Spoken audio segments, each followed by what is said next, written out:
Hello students. पिछले कुछ lectures में हमने नाभिक के स्थायित्व के कुछ पैरामीटर्स की बात की थी, जैसे बंधन ऊर्जा या बाइंडिंग एनर्जी और संकुलन गुणांक या पैकिंग फ्रैक्शन। स्थायित्व का ही एक और मापदंड है जिसको हम न्यूट्रॉन और प्रोटॉन के बीच ग्राफ खींचकर बता सकते हैं। जैसे यहाँ आप डायग्राम में देख रहे हैं कि एक कर्व हमने ड्रॉ किया है, एक आलेख हमने ड्रॉ किया है जिसमें हम एक्स एक्सिस पर ले रहे हैं परमाणु क्रमांक और वाई एक्सिस पर हम ले रहे हैं नंबर ऑफ न्यूट्रॉनों की संख्या। तो परमाणु क्रमांक जो है वो हमें दे रहा है प्रोटॉन्स की संख्या और जो वाई एक्सिस पर है वो न्यूट्रॉन्स की संख्या। तो जैसे हम इस कर्व में देख रहे हैं कि शुरू में परमाणु क्रमांक लगभग 20 तक ये जो न्यूट्रॉन्स और प्रोटॉन्स का अनुपात है, जो रेशो है, वो लगभग 1 के बराबर है। और जैसे जैसे परमाणु क्रमांक बढ़ रहा है, यानी जैसे जैसे एटम बड़ा हो रहा है, ये n और p का अनुपात, न्यूट्रॉन्स और प्रोटॉन्स की संख्या का अनुपात, ये 1 से ज़्यादा हो रहा है। जो ब्लैक पट्टी आप देख रहे हैं इसमें, ये है स्थायित्व पट्टी यानी स्टेबिलिटी कर्व। तो जो एटम्स इस पट्टी में, इस कर्व के इस बैंड के अंदर जिनकी पोजीशन है वो है स्थायी, और इसके ऊपर या नीचे वाले जो नाभिक हैं वो अस्थायी हैं। तो स्थायित्व के लिए जो छोटे एटम्स हैं जिनमें प्रोटॉन्स और न्यूट्रॉन्स की संख्या कम है, उनके स्थायित्व के लिए न्यूट्रॉन और प्रोटॉन की संख्या लगभग बराबर होनी चाहिए, यानी n और p का अनुपात 1 के बराबर होना चाहिए। जैसे जैसे एटम की साइज़ बढ़ रही है, यानी परमाणु क्रमांक बढ़ रहा है, वैसे वैसे हम देख रहे हैं कि ये जो बैंड है ये 1 से ऊपर जा रहा है और ज़्यादा ऊपर की ओर जा रहा है। तो एटम जैसे जैसे बड़ा हो रहा है, हैवी हो रहा है, वैसे वैसे उसकी स्टेबिलिटी के लिए न्यूट्रॉन्स और प्रोटॉन्स का जो अनुपात है, कि उसकी संख्या का अनुपात जो है वो 1 से ज़्यादा होना चाहिए। यानी न्यूट्रॉन्स की संख्या प्रोटॉन्स की संख्या से ज़्यादा होनी चाहिए, तब वो तत्व जो है, जो वो एटम जो है वो स्टेबल होगा। बड़े एटम्स की हम बात कर रहे हैं। तो ऐसा क्यों है, इसके पीछे ये लॉजिक दिया जाता है कि एटॉमिक नंबर बढ़ने के साथ साथ प्रोटॉन्स की संख्या बढ़ेगी, और प्रोटॉन्स की जब संख्या बढ़ेगी तो उनके बीच जो रिपल्सिव फोर्सेस हैं, क्योंकि सेम चार्ज है, सेम पॉजिटिव चार्ज है सभी प्रोटॉन्स के ऊपर, इसलिए प्रोटॉन्स के बीच जो इलेक्ट्रोस्टैटिक फोर्स है, फोर्स ऑफ रिपल्शन, प्रतिकर्षी बल जो है, वो भी तेज़ी के साथ बढ़ेगा। तो न्यूट्रॉन्स की संख्या बढ़ने से क्या होता है कि नाभिक का साइज बढ़ जाएगा, न्यूक्लियस का साइज बढ़ जाएगा, और प्रोटॉन्स के बीच की दूरी भी, क्योंकि बीच में न्यूट्रॉन्स आ गए तो वो दूरी थोड़ी बढ़ जाएगी, जिसके कारण जो रिपल्सिव फोर्स है वो कम हो जाता है। इस कारण एटम के स्थायित्व के लिए जो n और p का अनुपात है वो 1 से ज़्यादा होना चाहिए बड़े एटम्स के लिए। अब n और p अनुपात को स्टेबिलिटी बैंड के अंदर लाने के लिए क्या किया जा सकता है? तो जो छोटे एटम्स हैं जिनका NP रेशो जो है 1 है, अगर उस केस में कोई एटम ऐसा है जिसकी पोजीशन बैंड से ऊपर है, तो हम क्या करें, तो वो एटम्स क्या करेंगे, और अगर बैंड से नीचे है अनुपात उनका, तो क्या होगा, ये उस हिसाब से दो सिचुएशंस बन सकती हैं, दो स्थितियां बनती हैं। पहला, यदि एनपी रेशो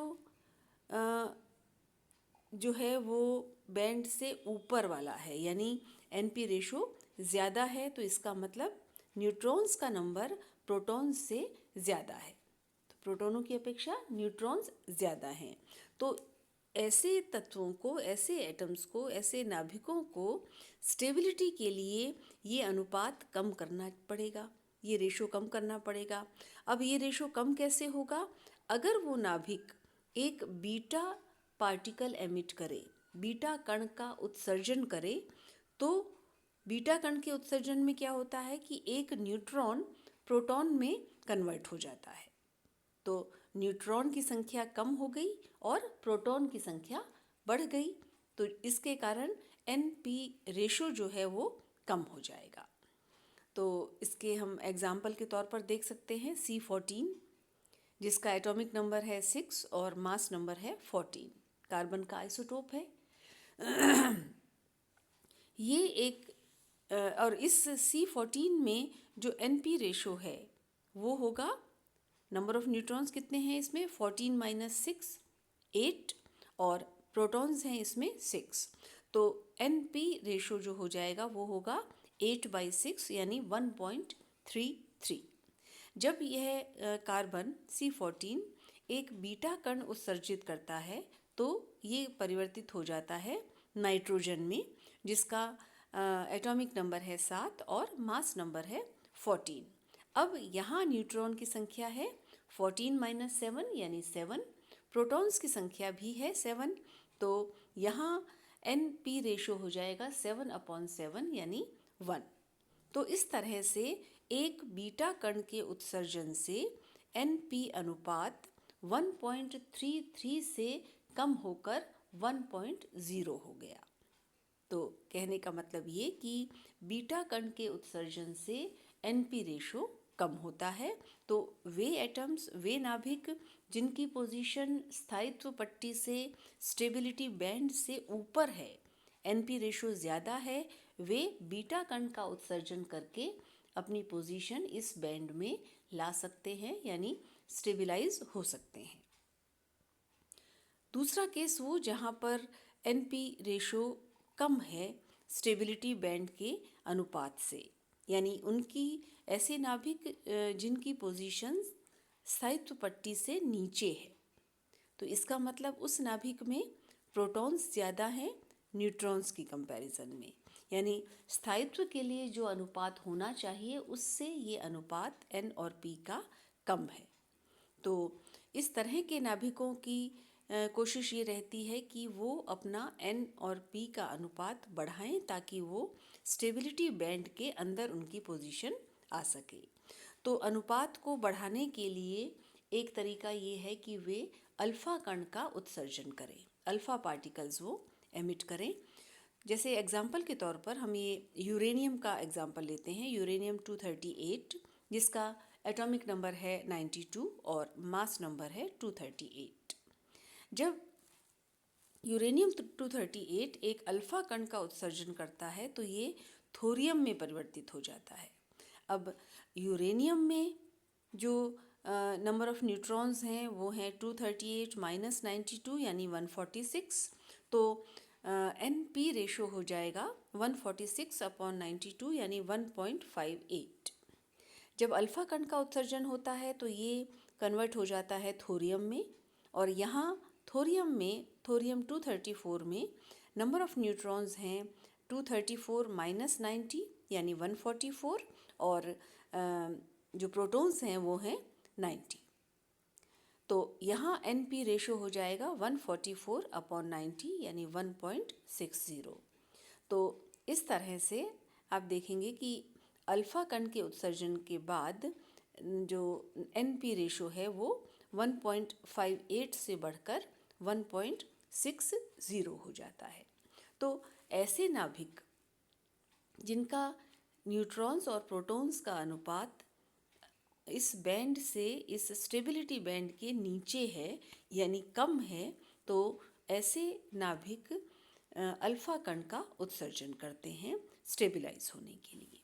तो ये तो रीज़न हुआ कि क्यों कुछ तत्व जो है वो बीटा कण उत्सर्जित करते हैं और क्यों कुछ कण अल्फा कण उत्सर्जित करते हैं। तो कारण पीछे जो है इसके वो दोनों का वही है कि उन्हें स्टेबिलिटी चाहिए। तो स्टेबिलिटी गेन करने के लिए अलग अलग मेथड हैं। जो कोई तत्व जो NP रेशो घटाना चाहता है स्टेबिलिटी के लिए वो बीटा कण उत्सर्जित करेगा, और जो बढ़ाना चाहता है वो अल्फा कण उत्सर्जित करेगा। Thank you.